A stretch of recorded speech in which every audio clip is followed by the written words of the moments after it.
ஸ்கந்த சஷ்டி விரதம் முதல் நாள் 2025 அக்டோபர் 22.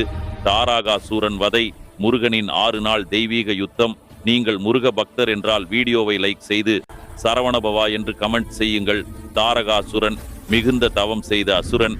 சிவபெருமானிடமிருந்து ஒரு வரம் பெற்று அனைத்து லோகங்களையும் அடக்கினான். தேவர்கள் அஞ்சினர். அப்போது பராசக்தி 6 முகங்களுடன் ஒரு தெய்வீக ஆற்றலை பிறப்பித்தார். அதுவே முருகன். அந்த யுத்தம் அன்று தொடங்கியது. அவர் வேல் என்ற அறிவு ஆயுதத்துடன் தாரகாசுரனை எதிர்கொண்டு அழித்தார். தாரகாசுரன் என்பது வெளியில் உள்ள ஒரு அசுரன் அல்ல. அது நம் உள்ளிலுள்ள பயம், சந்தேகம், சோர்வு எனும் தீய சக்தியின் நிலை.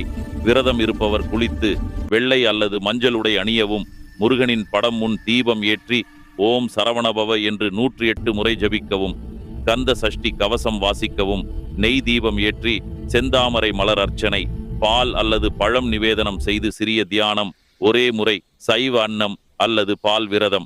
வெங்காயம் பூண்டு இல்லாமல் மௌனம். குறைந்தது 30 நிமிடம் தியானம். இதுவே முருகனை தியானிக்கும் முறை. தாரகாசுரன் வெற்றியால் தொடங்கும் இந்த நாள் உங்கள் வாழ்க்கையிலும் ஒளியின் துவக்கமாகட்டும். இதுவே ஸ்கந்த சஷ்டி விரதத்தின் முதல் நாள், முருகனின் வெற்றி துவங்கும் தினம். அடுத்த வீடியோ நாளை. சிம்மாமுகன் யுத்தம், தைரியத்தின் சோதனை. ஓம் ஸ்ரீ சுப்பிரமணியாய நமக. ஆன்மீக புரிதலில் ஹலோ சந்திரன்.